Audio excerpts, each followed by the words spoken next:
आगे बढ़ते हैं और अब बात उन तमाम लोगों के लिए जो गोलगप्पे के शौकीन हैं।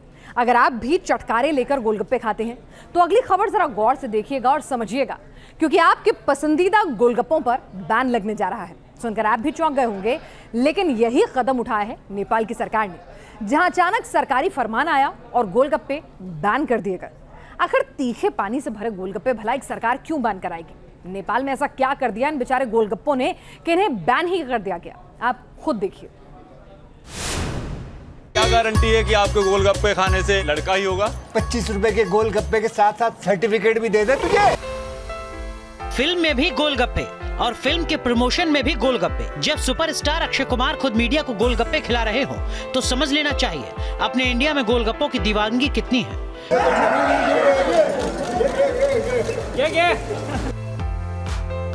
शाम को चटकारे लेने हो, शादी ब्याह में बारातियों का स्वागत करना हो या फिर शॉपिंग करते करते जुबान को तीखा करना हो, सब चीजों का इलाज गोलगप्पे ही माने जाते हैं।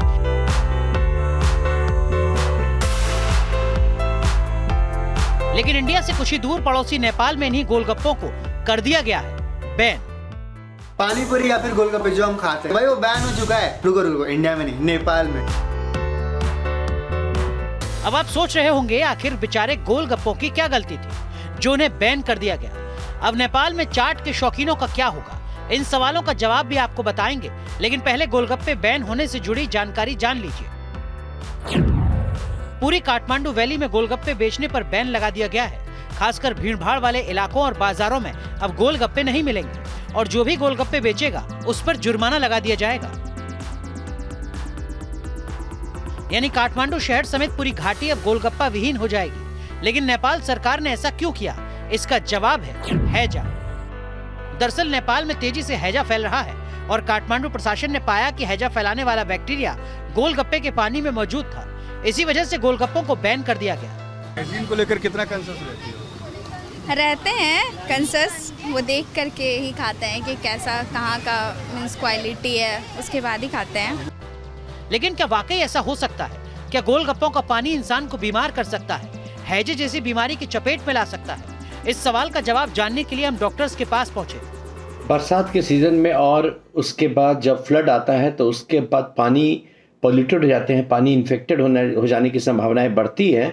और अगर उससे मिले हुए गोलगप्पे का सेवन किया जाए जिसमें कि पानी का प्रयोग जो किया जा रहा है वो अगर पोल्यूटेड है, दूषित है, उसमें बैक्टीरियल इन्फेक्शन है, तो उससे कॉलरा होने की संभावनाएं बढ़ती हैं और पेट जनित रोग और डायरिया, डिसेंट्री, गैस्ट्रोएंटेराइटिस की संभावनाएं बढ़ती हैं।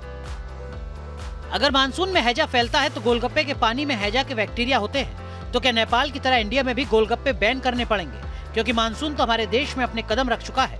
इन दिनों गोलगप्पा बहुत चर्चे में है। चर्चे में इसलिए है क्योंकि गोलगप्पा को लेकर काठमांडू में बैन लगा दिया गया है, ये कहकर कि वहाँ पर गोलगप्पा से हैजा फैल रहा है। पटना के बाजार पे गोलगप्पा क्या कहता है, खाने वाले लोग क्या कहते हैं और गोलगप्पा को कितना पसंद करते हैं। गोलगप्पा का सेल कैसा है? अच्छा, लोग खाते हैं। कितना सफाई मेंटेन करते हैं? जी साफ सफाई रखते हैं सर। लोग कहते हैं कि गोलगप्पा से बीमारी का डर तो नहीं होता? जी नहीं।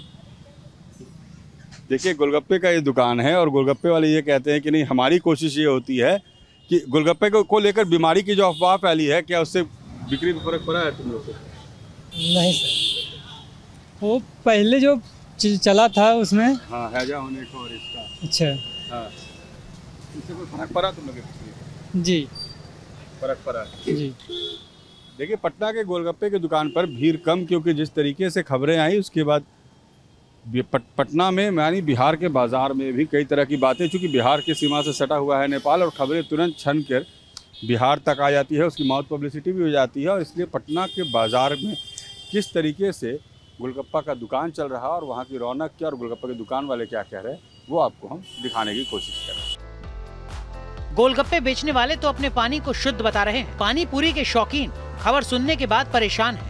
गोलगप्पों के चटकारे लें या नहीं, आखिर कैसे? तीखे पानी से भरे लड्डू जैसे गोल गोल गोलगप्पों को छोड़ा जाए भी तो कैसे?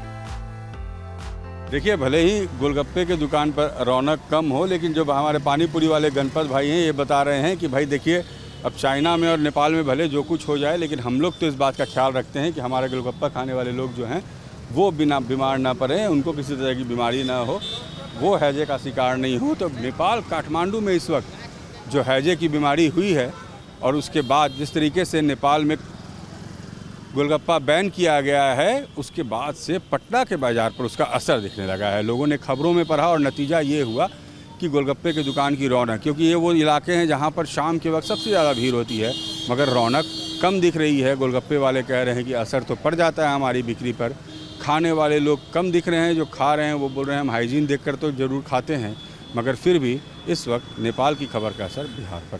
वीडियो जर्नलिस्ट सत्येंद्र के साथ रजनीश सिन्हा, न्यूज़ नेशन, पटना। और इंडिया में गोलगप्पों पर बैन लगेगा या नहीं, ये तो कोई नहीं जानता, लेकिन अगर गोलगप्पों से वाकई हैजा फैलता है तो नेपाल में हालात काबू से बाहर वाकई होते जा रहे हैं और मजबूरन सरकार को फैसला लेना पड़ा है। नेपाली मीडिया के मुताबिक 28 जून के बाद से हैजा के मरीजों की संख्या तेजी से बढ़ने लगी है।